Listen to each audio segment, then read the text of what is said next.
All right, we had some technical difficulties there with the audio, but looks like we've got it back now. So, welcome to week 5 of the NFL contest show, the Circa Millions Picks Release Show. I am your host, Jesse Flynn, and we've got some action going with this college football parlay. Before we get into the picks of the Circa Millions, we're looking pretty good. We're going to need Minnesota to kick in some more points, I think. But we're sitting at 24 there. They've only got 10 in the Texas A&M Mississippi State game and 17 in Miami, Florida State. So we're looking good with the college football parlay. So hopefully you're following me on X and you got an opportunity to see this bet before the game started, because I posted this on X earlier this morning so that you would be able to actually place the bet if you were going to join the stream and watch the end of the college football watch party. But you're here for the Circa Millions picks, and so am I.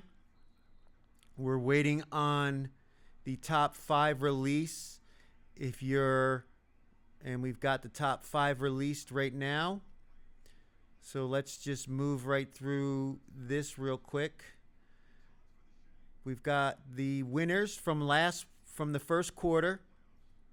We've got the 4 winners: Champ, Odd Couple, Scrimmy 67, and Renchi. Each went 17 and 3. They're getting $66,250, and then you had 13 entries that tied at 16 and 4 for $769.25 each.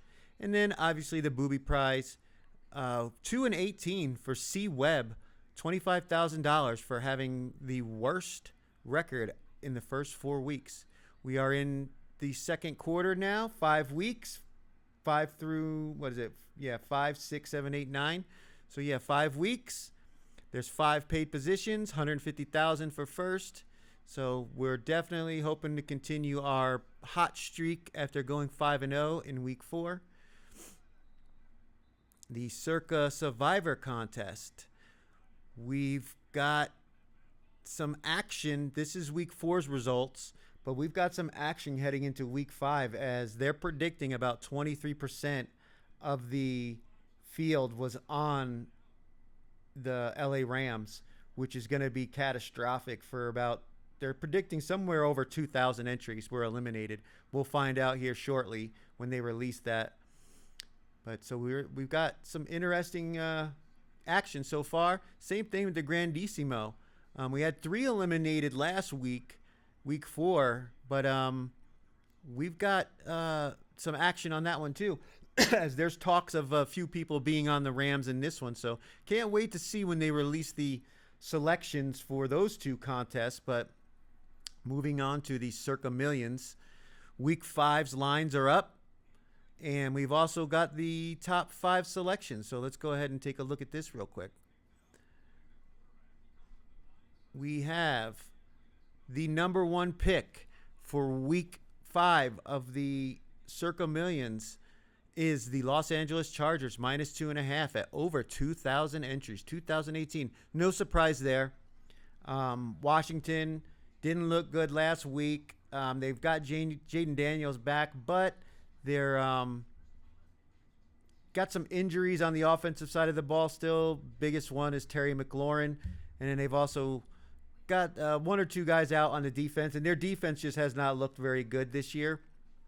So no surprise that laying less than a field goal, it's the most popular side with the Chargers.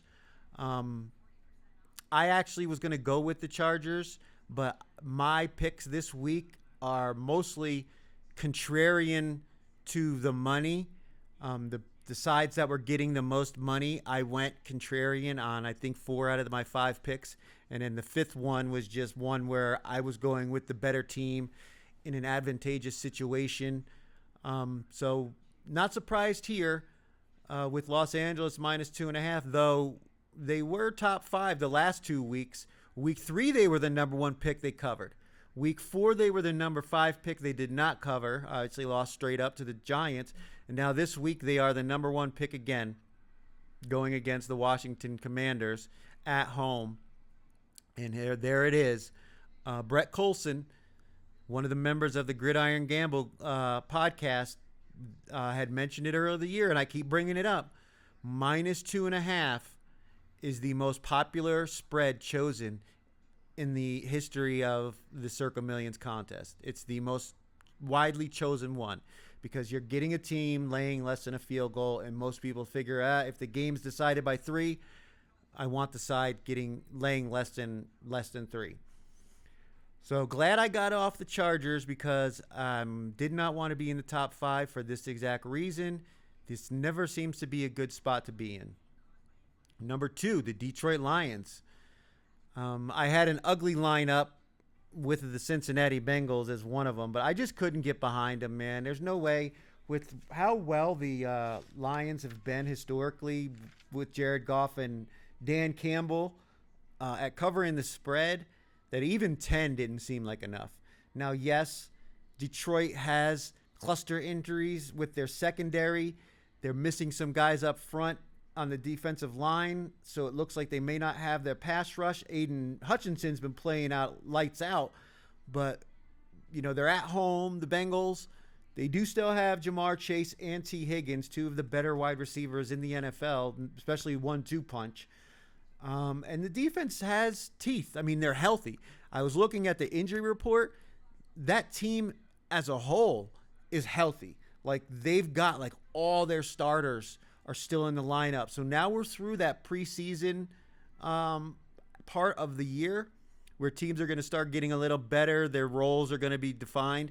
And again, at home, Jake Browning might not play as bad as he played the Vikings and the Broncos, 2 of the better defenses. And the Vikings had all their players when they played. Now the Broncos, again, they're a really good defense. So not surprised he struggled in those 2 games. So I saw a way where the Cincinnati Bengals were the right side, but again, I just couldn't get in front of this freight train that is the Detroit Lions offense right now. So going to be rooting for the Bengals. I have no sides in this one. Again, glad I'm not in the top 10. But the next pick, the Seattle Seahawks, -3.5. I mean, they're playing the Bucks. The Bucks have some injuries. They got to travel all the way out to Seattle.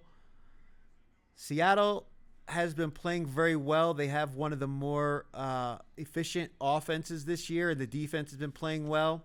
There are some reservations about this one that I had. I went back and forth on this game because Mike McDonald does not do well against the spread at home. He's better on the road. And this could turn into a rock fight with Todd Bowles. So I'm kind of surprised because Tampa Bay was actually getting more money, at least at BetMGM. They're getting about 65% of the money. So it's kind of surprised not to see Tampa Bay here. But again, the travel, everything, so Seattle's the 3rd pick at 1,469. Number 5, the New York Jets, +2.5. Getting 1,400 selections. Again, the Jets looked halfway decent against the Dolphins. They had some fumbling issues, really cost them a chance to win that game. For me, I was fine with it because I was on the Dolphins that was our 5th pick. That was the win that got us to 5-0 last week. So I was more than happy to see them struggling offensively. Kind of called that Justin Fields would be loose with the ball. But now people are seeing them going up against the Dallas Cowboys and their struggling defense, and they're willing to they're taking the 2.5. That's another one of these 2.5 lines. But this time they're taking the points with the home dog against a bad defense in Dallas. But man, Dak Prescott's been playing lights out. And I said it on Thursday that if I was going to take a side in this one, it would have been Dallas, just because of the offense and that over his career, Justin Fields is 0-25 straight up when teams score more than 20 points. And I think Dallas can score more than 20 points against this New York Jets defense. So unless the Jets turn this into a dragged out, slow-paced, game where each team only gets 8 possessions of the ball, and they chew up clock running the ball. Now Dallas can be run against, but again, they can score. So can Dallas outscore this New York Jets defense, and can Justin Fields beat a team that scores more than 20 points? So the number 4 pick is the New York Jets plus 2.5, not on this one. And then the 5th and final pick is the Denver Broncos plus 3.5. Now this is strange.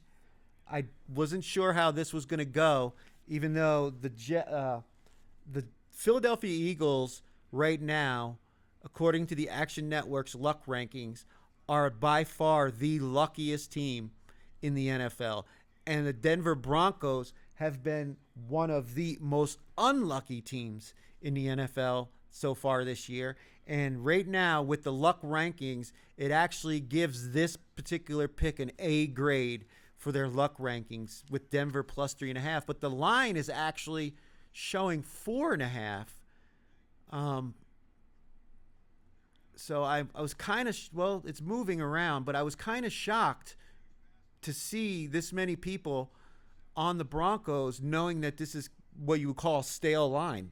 You're getting the worst of the number according to the market. But again, Philadelphia is getting like 75% of the money. So kind of surprised, but this is a pros versus Joes, I guess, situation.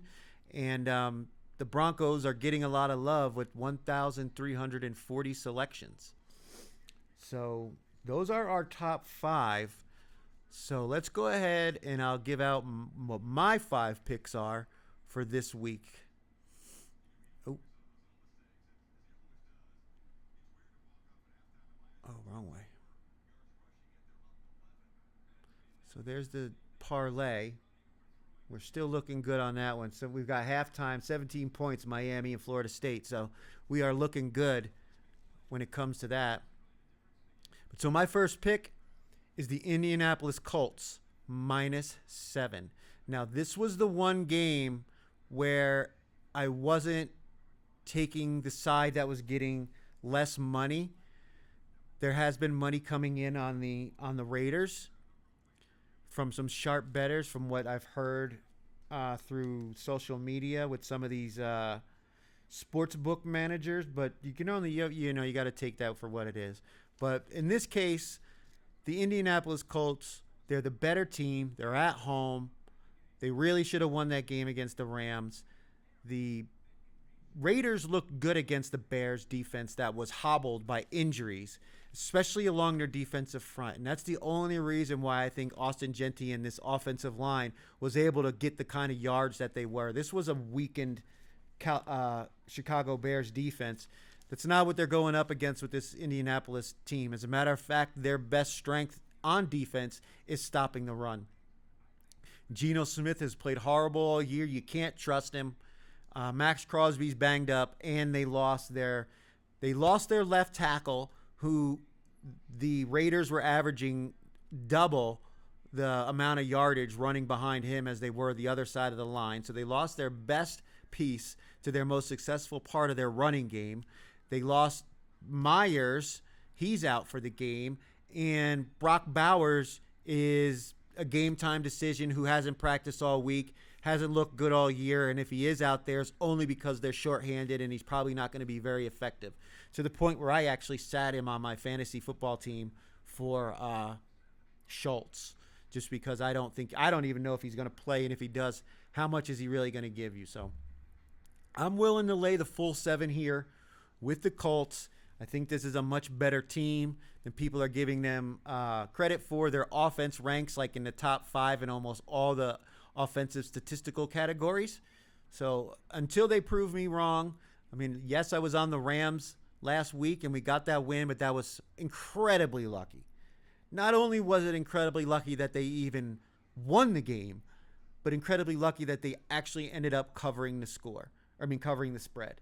So I don't think the Colts are going to make those mistakes. I think they're going to be able to run the ball on this thin Raiders defense, and I'm willing to lay the 7 with Indiana Jones, and the Colts here, and hope they can get it done. I know it's probably going to be another one of those games where I got to sweat it right down to the end, but Let's go. So our second pick in the Circa Millions is going to be the Denver Broncos. And I told you why earlier. This is a team that is getting less money than the Philadelphia Eagles, and I pretty much went contrarian with the other picks besides the Colts, going against teams that were getting more money according to BetMGM and some of the other sites that I was able to see.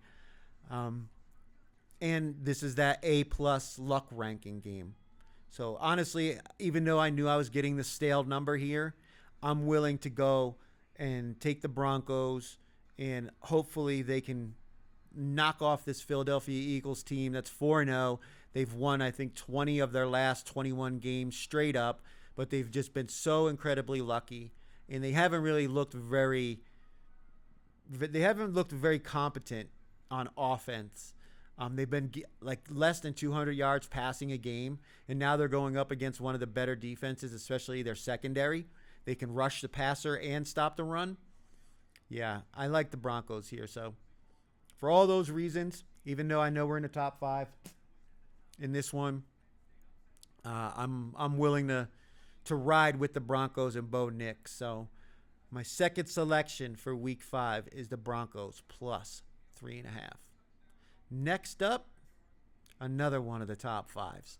Again, like I said, I was surprised that Tampa Bay wasn't more popular as they're getting more money. People are seeing the 3.5. And I went back and forth on this myself, especially with Seattle's secondary injuries. And I know that Tampa Bay has some big wide receivers, Godwin and Agabuka and Kate Otten, the tight end, that can body some of these DBs. But I'm thinking McDonald will be able to scheme up a good defensive plan. They're at home. Tampa's kind of banged up on offense. What are we going to get from Baker Mayfield? I know he's playing through some injuries right now. Will he make it through the end of the game? They're missing Bucky Irving, their number one running back. And even though I know Rachaad White's probably good for one game, Seattle, extra time to prepare. I'm willing to lay the 3.5 with them and hope. Sam Darnold's been playing awesome right now. And they, with their wide receivers, I know Cooper Kupp hasn't really been all that. I think they're getting their tight end back. Jamel Dean for the Tampa Bay Buccaneers is also out. So one of their better pieces in the secondary, because Tampa's secondary has actually been playing quite well. It's their linebackers that they struggle. So you could maybe see some passes to the tight end and to the running backs in this game with Charbonnet and Walker the third. But I think the Seattle's going to be able to get out to a lead in this game. And, you know, it's never easy in the NFL, but I'm willing to lay the 3.5. I know favorites this year have been pretty successful. I know favorites over 6 are like 16-3-1 straight up this year. So we'll see how it goes. But another pick in the top 5. It's the last pick in the top 5. But it's also a pick that is actually getting less money in the betting markets in Tampa Bay. So this was a contrarian to that side. And I'm willing to lay it with Sam Darnold and the Seahawks. So my third pick is the Seattle Seahawks minus 3.5. The fourth pick, I mentioned it on Thursday, and I stuck to my guns. I said unless something happened to Josh Allen between now and Sunday, the Buffalo Bills were going to make the card, and they are making the card. The New England Patriots, according to that BetMGM, were getting 68% of the money at +8. We're getting Buffalo at -7.5. It's 8.5 in most of the betting markets. So we are getting a better number right now than what the betting market is. We'll see where it closes. But I just think Buffalo is a much better team than New England. And yes, New England looked good last week. They looked good against the worst team, or the number 31 worst team in the NFL, the Carolina Panthers. They needed a touchdown from their special teams and another one that was essentially a touchdown. So now they also have injuries on the defensive front. One guy that was Chasel. I don't know, their defensive tackle for New England all of a sudden just is not going to the game. He's not flying or nothing. Williams has been injured all week. Those are their two key guys up front. Their two key free agent acquisitions. Their linebackers can't tackle. They keep missing tackles. They're missing one of their guys and on that level as well. Yes, they did just get Gonzalez back, but how good is he really? We don't know. They say he's going to be this awesome cornerback, but he's only played so many games. He got hurt his rookie year. Like, this guy's getting a lot more credit than we really know how good he's really going to be.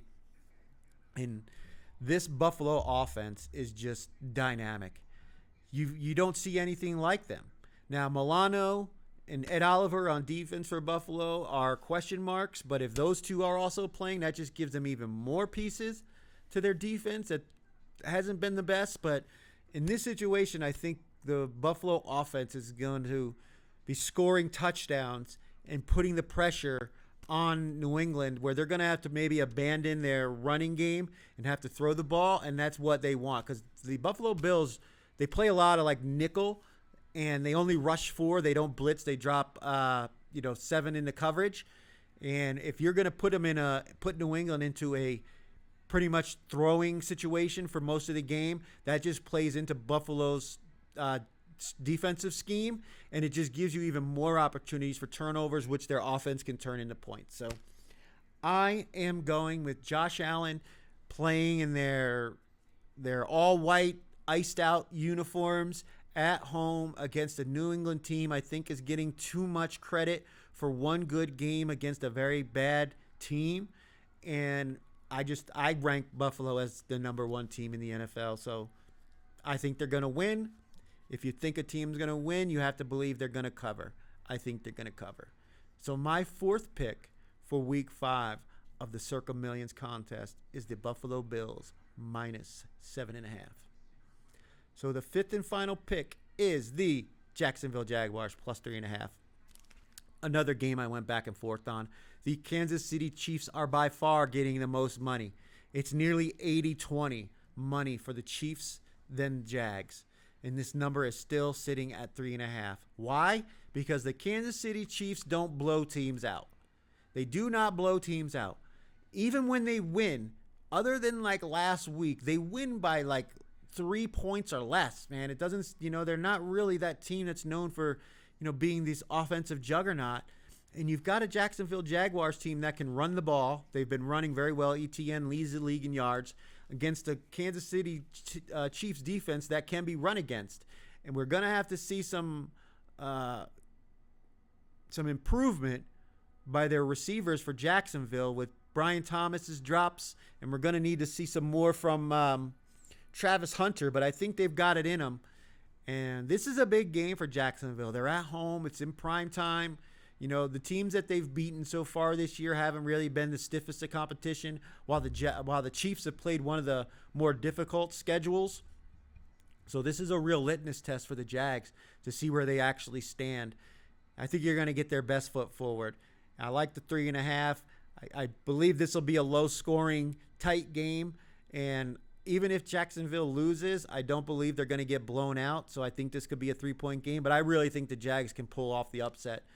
Although it's a home game for them, so is it really an upset? I know the Kansas City Chiefs have been the best team in the NFL, or they have been the best team in the NFL over the last few seasons, but all dynasties come to an end. And they played a wounded Baltimore team last week. So, you got to almost take that out of your mind, because that was a much tighter game until Lamar got hurt, and they were already shorthanded on defense, and they lost even more guys on defense during that game. So how much of that went into Kansas City's offensive explosion in that game, I'm not too sure, but Jacksonville's defense has been just lights out with turnovers. The Walker and Murray injuries do give me concern, but again, Chiefs aren't really a big running team, so I think Jags defense can keep them in this one. If they're opportunistic on the turnovers, I think they can win this game. I think they need to win this game for themselves, for Liam Cohen, for the whole city of Jacksonville, for their ownership group. Like, this is the biggest game they've had in quite some time. And I know there's going to be stress on them and the Chiefs. This is just another game for them. But I think you're going to get the best version of Jacksonville. So my fifth and final pick is the Jacksonville Jaguars plus 3.5. And there you have it, folks.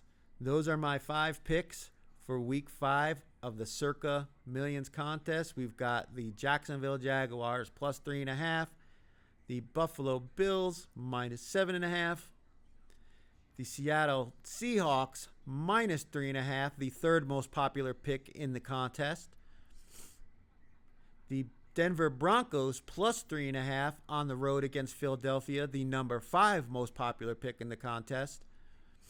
And then the Indianapolis Colts minus 7 at home against the Las Vegas Raiders. And there you have it. So those are my 5 picks for week 5 of the NFL Circa Millions contest. I hope everybody will stick around till the end of the stream. We're going to take a break real quick, and then we're going to come back and watch the second half of the Miami Hurricanes, Florida State, and we're also going to finish sweating out our college football watch party parlay, which is looking really good right now.